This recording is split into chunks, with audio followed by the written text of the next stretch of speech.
You may be thinking, why am I introducing the show today? Well, today it's going to be all about us kids, teens, and how parents can make a difference in their kids' lives.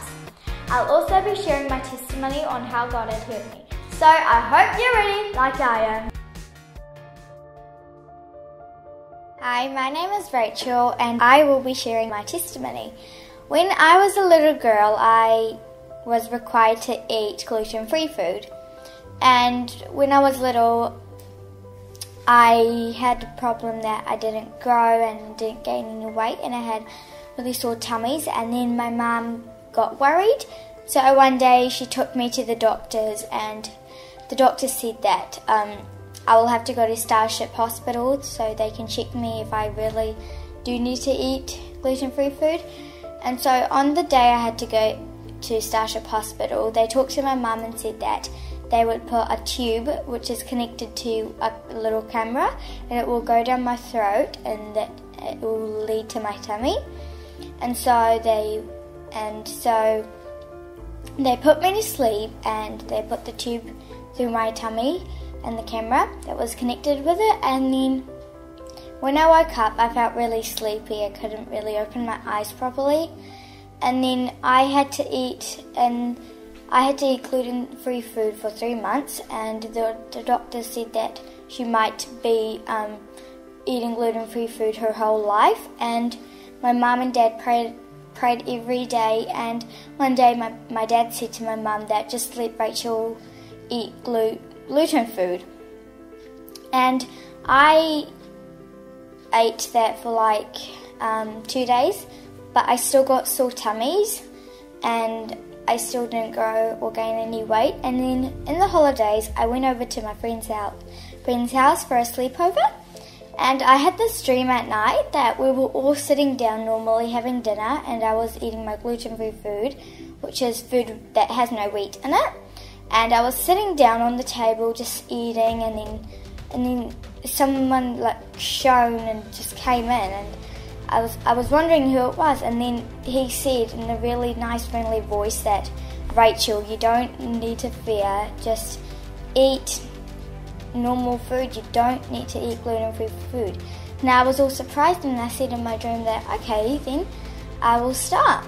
And then when I woke up in the morning, I told my auntie, and she's like, okay, then let's see. And then I ate gluten food, and then my tummy didn't hurt or anything, and now I'm eating gluten food, and that was my testimony.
नमस्कार दोस्तों, एक live पर हम आपका हार्दिक स्वागत करते हैं, जहां हम आपको जीवन आधारित प्रश्नों का उत्तर लेकर आते हैं। आज के इस कार्यक्रम में हम बातचीत कर रहे हैं हैप्पी चाइल्ड या हैप्पी हाउस, यानी कि जब घर में बच्चे खुश हैं तो परिवार खुश होता है, और जब परिवार खुश है तो जिंदगियां खुश होती हैं। आज इस वार्तालाप को हम आगे सुनते हैं। हमारे बीच में डॉक्टर नितिन शुक्ला है, जिससे हम आगे बातचीत करेंगे।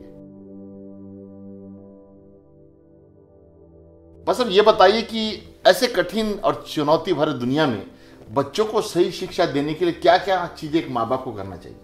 देखिए, सबसे पहले तो माँ बाप को ये जानना है, जिसे वचन कहता है कि गर्भ का जो फल है वो यहोवा की तरफ से, और जो बच्चे हैं, लड़के हैं, जो बेटे और बेटियां हैं, वो उसकी तरफ से दिया गया इनाम है, दान है। सो परमेश्वर ने हमको एक दान दिया, एक फल दिया है, और हमेशा से परमेश्वर की जो इच्छा है कि जो फल हमको परमेश्वर ने दिया है वो बना रहने पाए। सो उसको बनाए रखना हमारी एक बहुत बड़ी जिम्मेदारी है।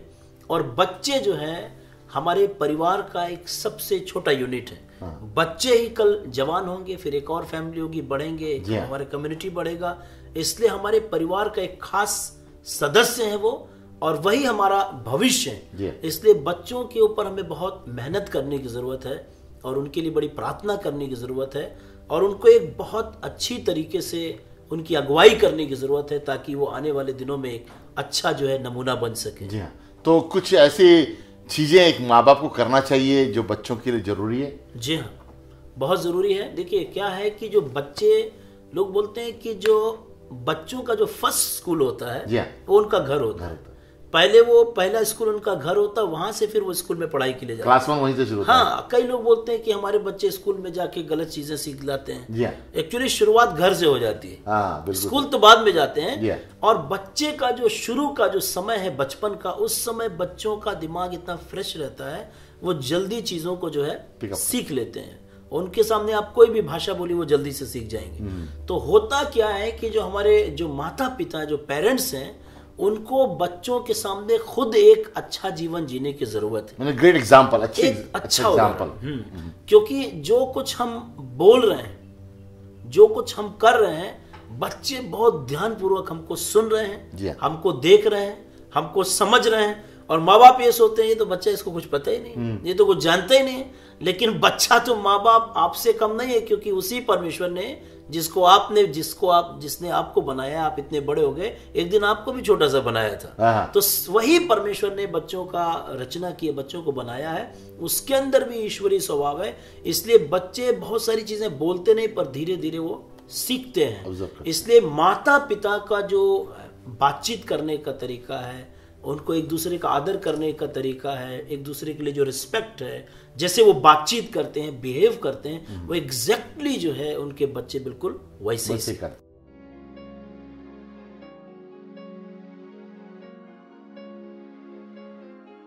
I like my parents because they give me good advices and they support me. I love my parents because they treat me nicely and buy me what I want. I love my parents because they are so supportive. I like that they always give me food, they always give me water, and like they're always there when I need help. Like when I'm sick, they help me, they provide me, they give me everything.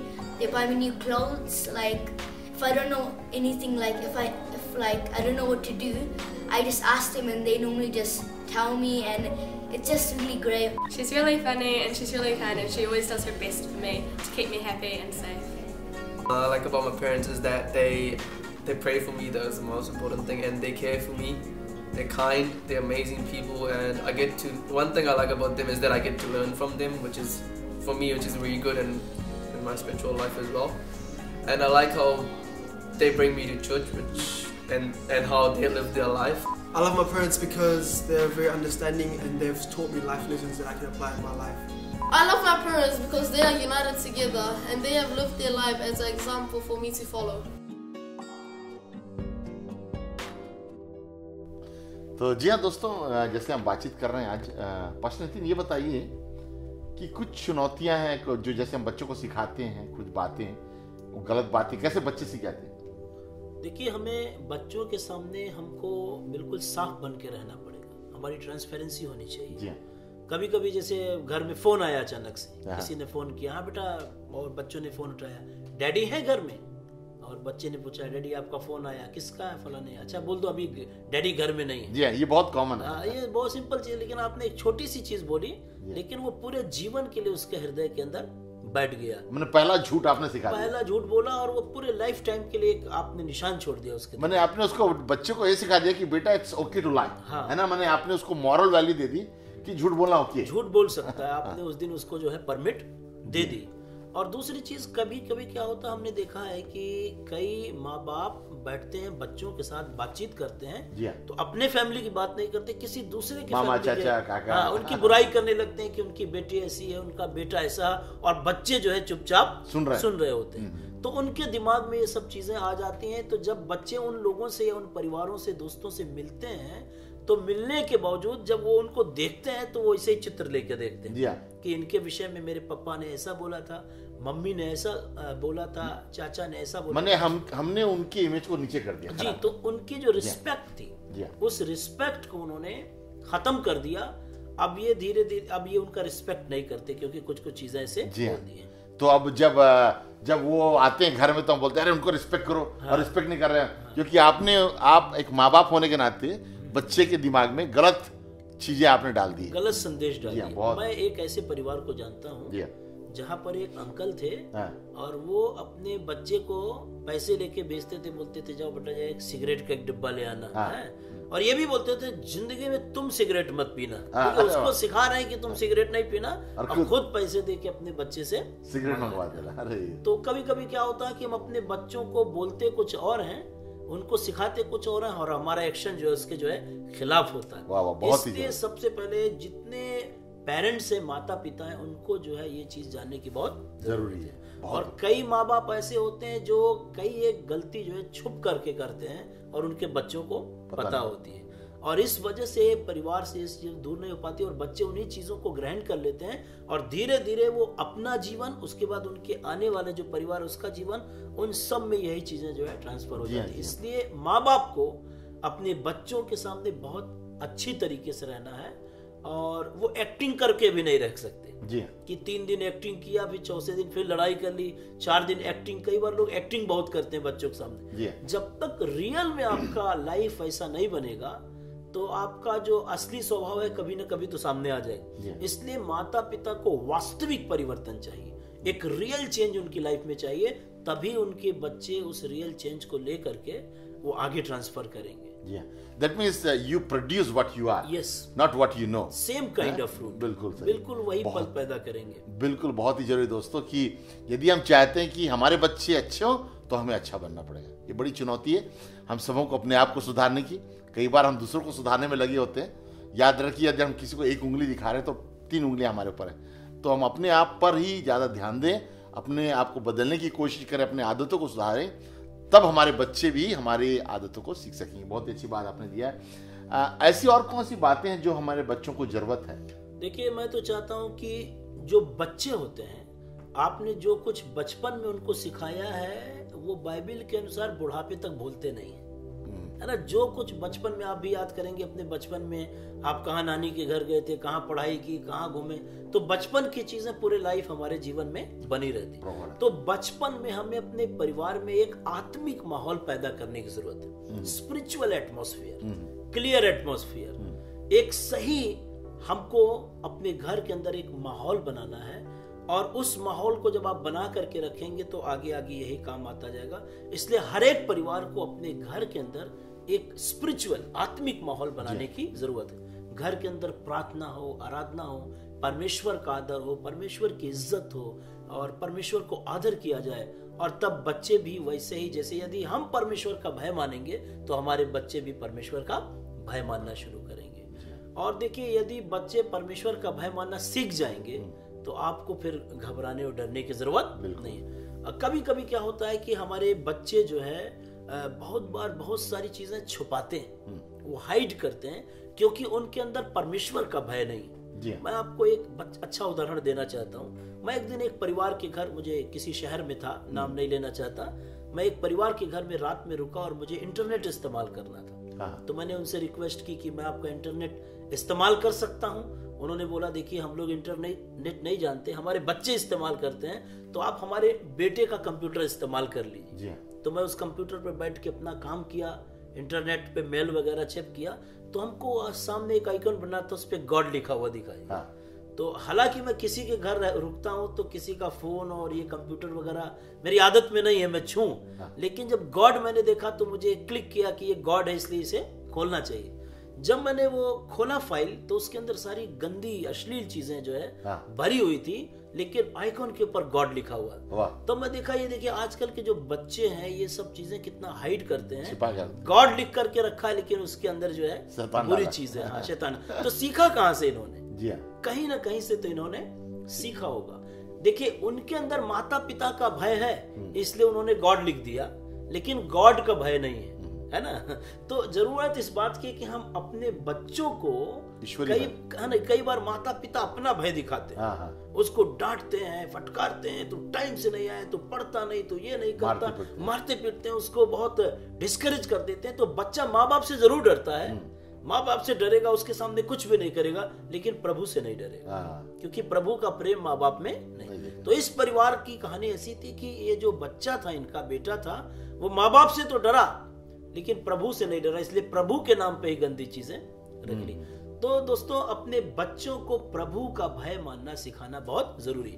Bible इस विषय में कहती है कि प्रभु का भय मानना बुद्धि की जो है शुरुआत है। इसलिए जब हम अपने बच्चों को परमेश्वर के वचन की शिक्षा देते हैं, बाइबल से बताते हैं, प्रभु यीशु मसीह के विषय में बताते हैं, ईमानदारी और सच्चाई के विषय में बताते हैं, तब आप चाहे आप उनको देख रहे हो या ना देख रहे हो, आप उनको कुछ बता रहे हो या ना भी बता रहे हो, तो उनके अंदर क्योंकि एक ईश्वरीय भय है, इसलिए वो हमेशा उनके अंदर वो भय जो है बना रहेगा। और इस तरीके से आप अपने बच्चों को, क्योंकि आजकल का जो जमाना है कि आप हर जगह अपने बच्चों के पीछे नहीं जा सकते, यहाँ भी जाना वहां भी जाना, आपको पक्का छोड़ना पड़ेगा कहीं ना कहीं। लेकिन जब आप प्रभु का भय मानना सिखा देंगे तो आपको तसल्ली होगी। बिल्कुल सही बात दोस्तों, ईश्वरीय भय अगर हर बच्चे में आ जाए तो हमारा देश सुधर जाएगा, हमारे समाज बदल जाएगी, क्योंकि यहोवा का भय मानना ही बुद्धि की।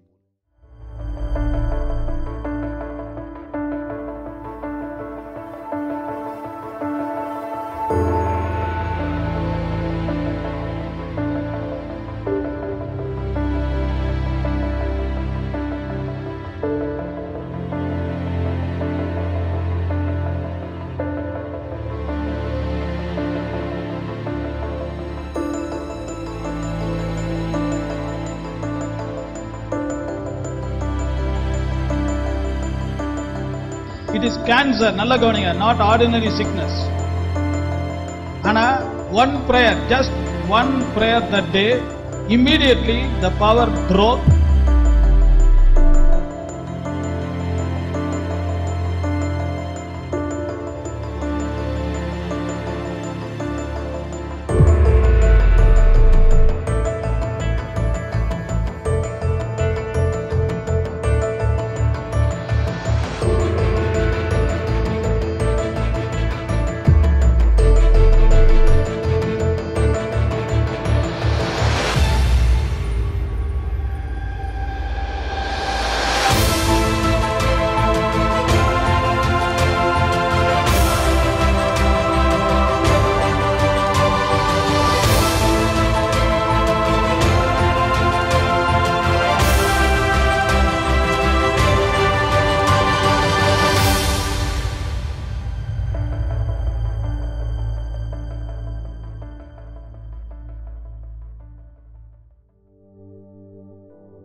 पास्टर नितिन, ये बताइए कि आपका पालन पोषण कैसे हो, बचपन आपका कैसा गुजरा?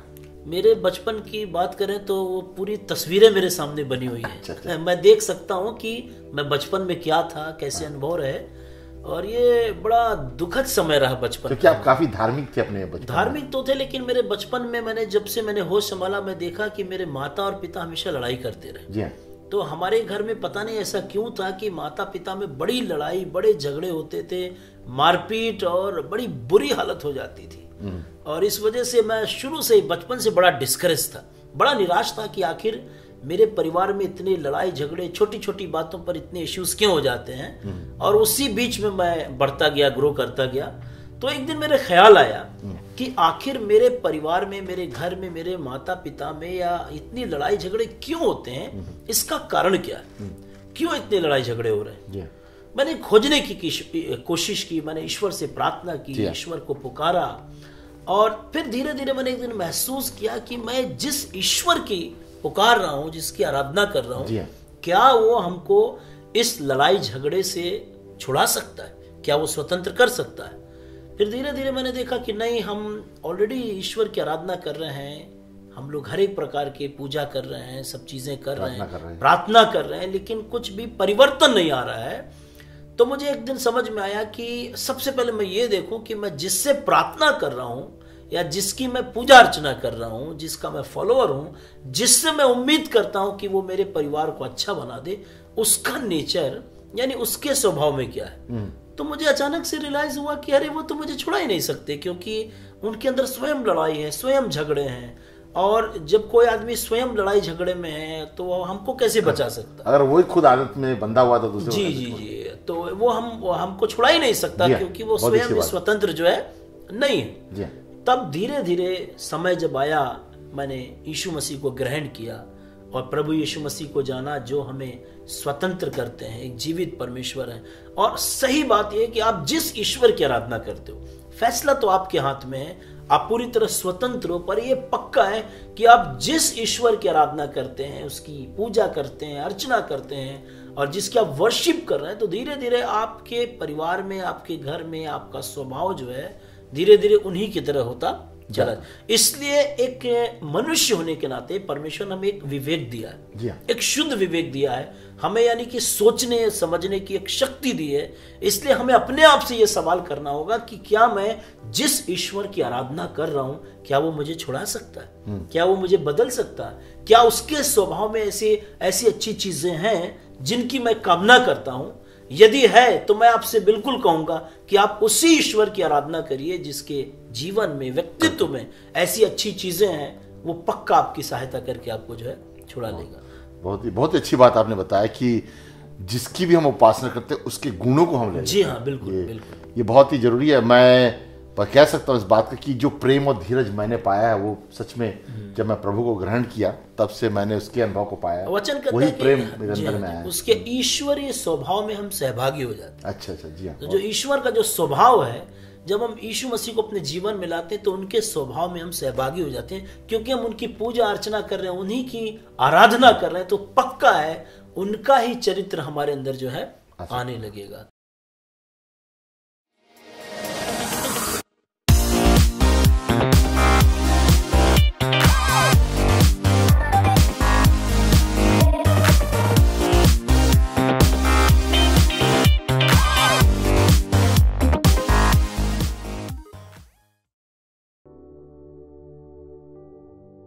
हाँ, तो दोस्तों, जैसे डॉक्टर नितिन शुक्ला ने हमें कुछ एडवाइस दिया है कि कैसे परिवारों को पढ़ाना है, बच्चों को कैसे देखरेख करना चाहिए।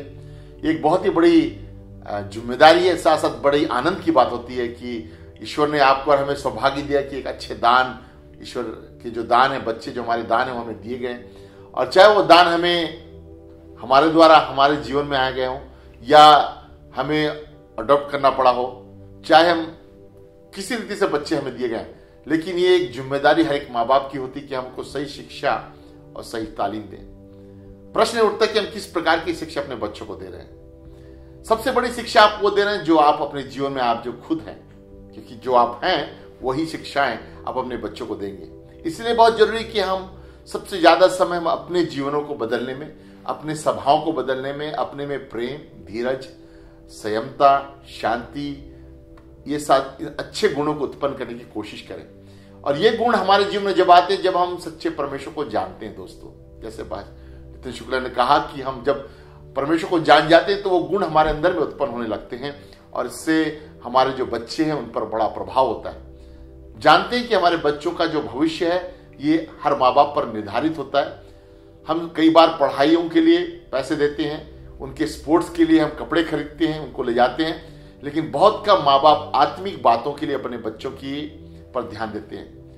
बाइबल में एक बहुत ही अच्छा वचन कहा गया है जहां लिखता है कि fathers do not provoke your children in anger but bring them up in the disciplines and the instructions of the Lord. Yes my friends, there are several ways we make our children angry.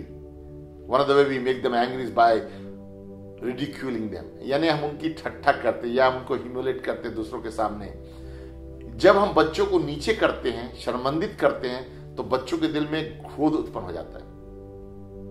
कई बार हम inconsistent होते हैं अपने discipline में, अपने जो व्यवहार में कभी हम अच्छे मूड में रहते हैं, अपनी फीलिंग्स के द्वारा हम अपने बच्चों को रेस कर रहे हैं, या कई बार हम हिपोक्रेट्स होते हैं, माने ढोंगी होते हैं, हम बोल रहे हैं कुछ और कर रहे हैं कुछ, जिसका भी एक बहुत ही बड़ा प्रभाव होता है। इसलिए बहुत जरूरी कि हम बच्चों में क्रोध न उत्पन्न करें, लेकिन उनको हम ऐसा उदाहरण दें, ऐसा डिसिप्लिन लाएं ताकि बच्चे बढ़ सकें। The word discipline means to disciple someone, to become like you. Parents, it is your responsibility to disciple your child. हर माँ बाप की जिम्मेदारी है कि हम अपने बच्चों को पढ़ाएं। आपके स्कूल की जिम्मेदारी नहीं, आपकी टीचरों की जिम्मेदारी नहीं है, आपके समाज की नहीं, लेकिन ये आपकी जिम्मेदारी है कि आप अपने बच्चों को सफलता के लिए सही वैल्यूज को, सही शिक्षाओं को ला सके।